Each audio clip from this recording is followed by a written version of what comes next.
With love unfeigned, Com amor não fingido, todos nós repetimos as palavras do presidente Oakes em homenagem ao falecimento do presidente Nelson. E com igual amor e sentimento profundo, todos nós reconhecemos as tragédias que aconteceram recentemente no Michigan e quase todos os dias ao redor do mundo. Nós reconhecemos essas coisas com amor, com afeição e confiança no Senhor Jesus Cristo. O capítulo 9 de João relata a experiência de Jesus e seus discípulos ao passarem perto de um mendigo que havia nascido cego. Isso levou os discípulos a fazer a Jesus várias perguntas religiosas complexas sobre a origem e a transmissão da limitação desse homem. O mestre respondeu fazendo algo muito simples e surpreendente. Ele cuspiu na terra, preparou uma pequena mistura de barro. Em seguida, aplicou essa mistura nos olhos do homem, instruindo-o que fosse se lavar no tanque de Siloé.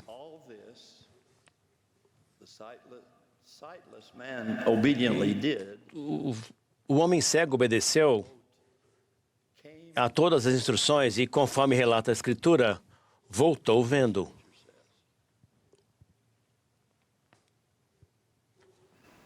How important evidence is Então, tremendo que esse milagre aumentasse ainda mais. or argument or even malice in opposition. Então, temendo essa oposição à verdade e temendo que esse milagre aumentasse ainda mais a ameaça que Jesus já representava à sua suposta autoridade, e os inimigos do Salvador confrontaram o homem que havia recuperado a visão e disseram com raiva: sabemos que Jesus é pecador. O homem ouviu por um momento e respondeu: se é pecador, não sei. Uma coisa sei é que, havendo eu sido cego, agora eu vejo. Quão gratos somos pelas evidências que suportam a nossa declaração da verdade. Jesus deu o primeiro significado a essa mudança, dizendo aos seus discípulos que tudo aquilo havia acontecido para que se manifestassem nele as obras de Deus. Lembre-se de que por 2 vezes nessa narrativa, a ação do Salvador foi mencionada como ungir os olhos do cego e um ato que seria concluído pela lavagem.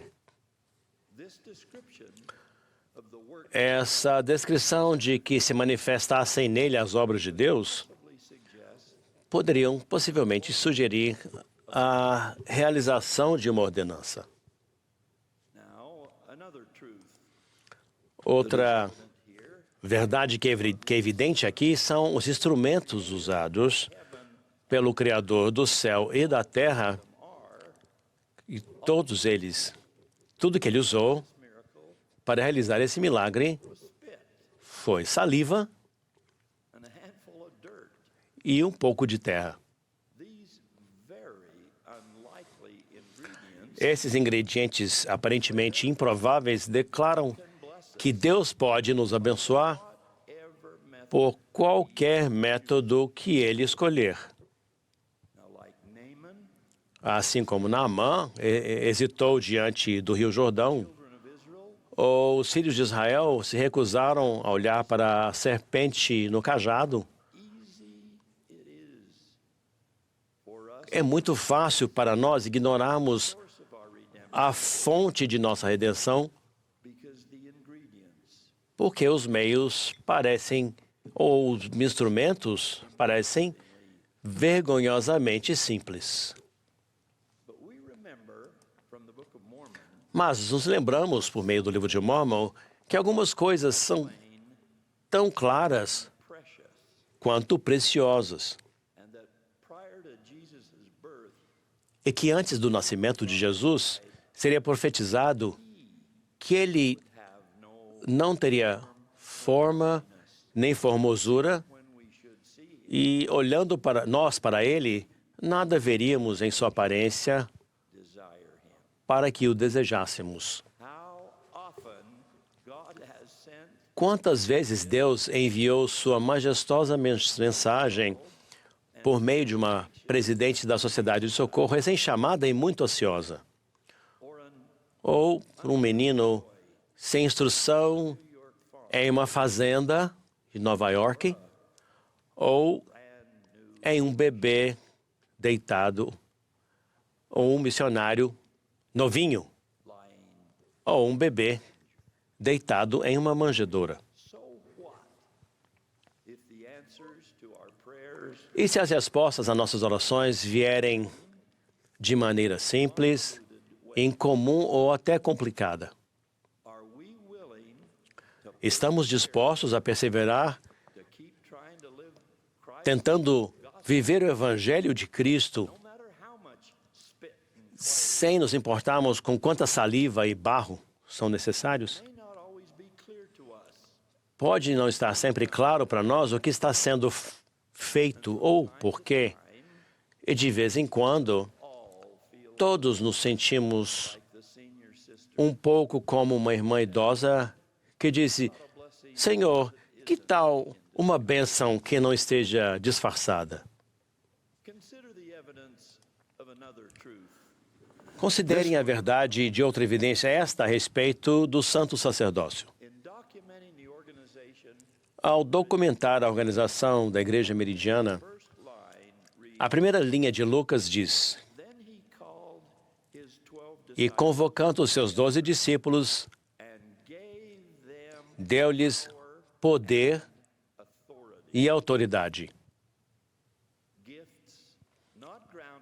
Dons não concedidos com base em credenciais impressionantes, nem determinados pela tradição ou pelo direito de primogenitura. Eles não são concedidos por uma escola de teologia ou um seminário teológico.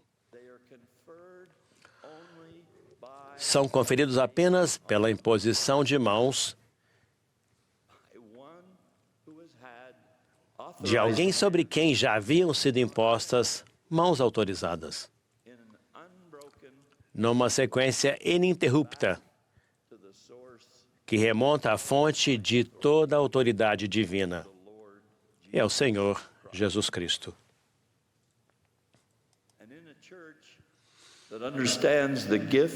Em uma igreja que entende o dom de misericórdia, não seria outra maravilhosa evidência de sua veracidade ver essas bênçãos e esses convênios serem estendidos a nossos parentes falecidos, àqueles de nossa família que nos precederam? Deveriam eles ser penalizados por não terem tido acesso ao Evangelho? Ou pela imposição de mãos, ou por terem nascido em uma época, um lugar em que as ordenanças e os convênios divinos não estavam disponíveis para eles? A Igreja de Jesus Cristo dos Santos dos Últimos Dias tem casas do Senhor sagradas e dedicadas, nas quais o trabalho de misericórdia e redenção está sendo feito de modo vicário todos os dias e noites por pessoas falecidas, além de oferecer oportunidades de adoração e ordenanças para os vivos. Que eu saiba, essa evidência particular do amor universal de Deus pelos vivos e pelos mortos não é vista em outros lugares do mundo, exceto é uma igreja que demonstra a verdade a esse respeito, em particular, a Igreja de Jesus Cristo dos Santos dos Últimos Dias.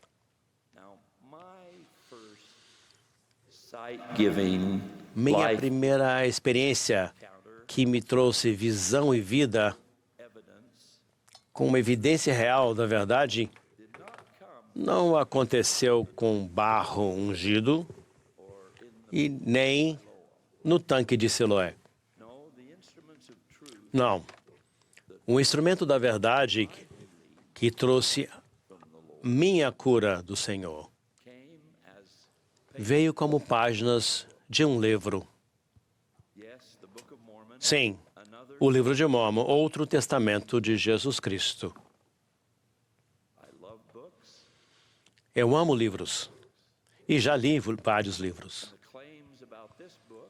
E as afirmações contidas nesse livro enfrentaram a rejeição furiosa dos incrédulos, a raiva com a mesma intensidade daqueles que disseram ao homem curado que ele não poderia de forma alguma ter vivido o que ele sabia que havia vivenciado. Eu era cego, mas agora eu vejo. Essa crítica foi lançada a mim por meios como esse livro veio. Eram impraticáveis, inacreditáveis, embaraçosos e até profanos. Essa é uma linguagem dura de quem presume conhecer os meios pelos quais o livro surgiu. Os meios pelos quais eu sei sobre o budismo. Na medida em que a única descrição dada sobre esses métodos é que ele foi traduzido pelo dom e poder de Deus. É isso aí. Isso é tudo. Em todo caso, o impacto na minha vida que o livro de Mórmon teve não é menos milagroso para mim do que a aplicação de saliva e barro nos olhos do homem cego. Tem sido para mim uma barra de segurança para minha alma, uma luz transcendente e penetrante de revelação, uma iluminação no caminho que eu devo trilhar, quando as névoas de escuridão chegam, como certamente fizeram, e certamente serão. E dada a visão que ele me concedeu do amor universal e da graça redentora do meu Salvador, compartilho com vocês meu testemunho. Justificado aqui, quando os pais do homem recém-abençoado disseram que seu filho deveria ser ouvido porque ele tinha idade. Bom, mas eu também tenho. Ele tinha idade suficiente para ser levado a sério. Pois eu também tenho. Daqui a 2 meses, completo 85 anos. Já caminhei, já estive perto da morte e voltei. Já caminhei ao lado de reis e profetas, de presidentes, profetas e apóstolos. E a melhor parte, às vezes, eu fui dominado pelo Espírito Santo de Deus. Espero que o meu testemunho deva ser considerado pelo menos um pouco de consideração aqui. Então, irmãos e irmãs, cheguei à minha plena convicção de que a Igreja de Jesus Cristo dos Santos dos Últimos Dias é uma verdadeira restauração da Igreja do Novo Testamento. E ainda mais, porque não posso negar a evidência dessa restauração. Desde aquelas primeiras experiências, suponho que já tive 1.000, 10.000, outras evidências de que tudo o que eu falei hoje, tudo o que eu falei, é verdadeiro.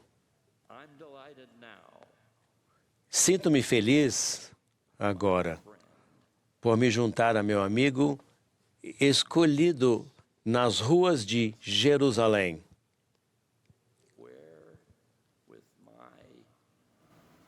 diminished voice, and for that, onde canto com minha voz já não tão firme.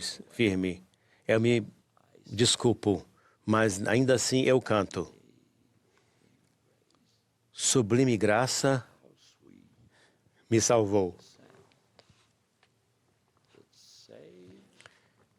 Que doce som ouvi. was lost, Da escuridão me resgatou. E sua luz eu vi. Eu era cego, mas agora eu vejo. in the name of Jesus Christ. Em nome de Jesus Cristo. Amém.